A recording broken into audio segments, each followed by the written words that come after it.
இன்னைக்கு எல்லாம் பாஸ்டருங்கெல்லாம் பாருங்க, தேவனவ பரலோகத்துக்கு ஏறுற மாதிரி ஆண்டவரே இறங்கும், இறங்கும் ஐயா, ஆண்டவரே இறங்கும் ஐயான்னு ஆண்டவர் சொல்றாரு.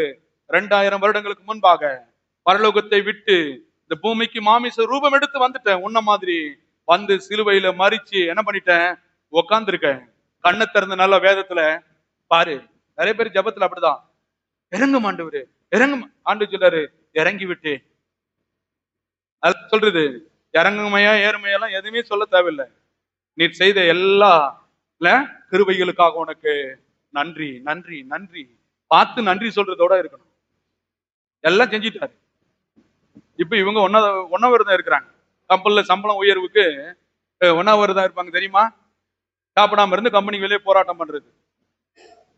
இந்த கோரிக்கையை நிறைவேற்றும் வரையிலும் எங்களுடைய உண்ணாவிரதத்தை நாங்கள் என்ன பண்ண போறது கிடையாது, கைவிட. இப்ப கிறிஸ்டியன்ல பாஸ்டுங்க அப்படிதான். இந்த பதிலை கொடுக்கும் வரையிலும் நான் என்ன பண்ண போறதுல, சாப்பிட போறது கிடையாதுன்னு ஆண்டு சொல்றாரு. 2000 வருடங்களுக்கு முன்பாக ஏசு என்கிற ரூபத்தில் கல்வாரி சிலுவையிலே பதிலை கொடுத்து விட்டேன். கண்களை திறந்து பார். கண்களை ரொம்ப தூரம் இல்லை, பக்கமே தான் இருக்குது, பாத்துக்கா. வேதத்தை திறந்து அறிவில்லாம பாஸ்டர்கள்லாம் ஜனங்களுக்கு சொல்லி கொடுத்துருக்காங்க. இப்படி எல்லாம் பதில் வரலையா ஐயா, ஜெபம் பண்ணையா, பதில் வரல. சரி, அப்ப என்ன பண்ணாத, விழுங்கிறாத. விழுங்கிட்டேன்னா ஆண்டவர் வந்து தள்ளிடுவாரு. அது வந்து சொல்றாங்க, எச்சி விழுந்தாம ஜெபம் பண்ணையா, அப்பயும் என்ன கிடைக்கல. அடுத்த ஸ்டெப், அப்ப தண்ணி என்ன பண்ணாத, குடிக்காத. அப்படி இருந்து பார்த்தா என் பதில் கிடைக்கல. அடுத்தது வயிற்றுல கை வைக்கிறது, சாப்பிடாத. ஆண்டவர் சொல்றாரு, நல்ல எச்சி விலங்கு சாப்பிடு, நல்லா தண்ணி குடி. இரவும் பகலும் என்னுடைய வேதத்தில் தியானமாய் இருக்கிற மனுஷன் கரங்களை தட்டி தேவனை மையப்படுத்துவோம்.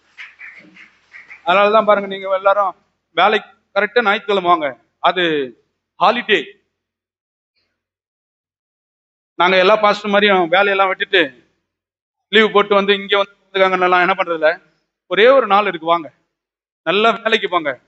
கையின் பிரயாசத்தை கர்த்தர் ஆசீர்வதிப்பார். என் கையின் பிரயாசத்தை நான் சாப்பிடுவேன். அதனாலதான் சொல்றேன், வேலைக்கு நல்லா போங்க, நல்லா சம்பாதிங்க, ஆண்டவர் ஆசீர்வதிக்கட்டும்.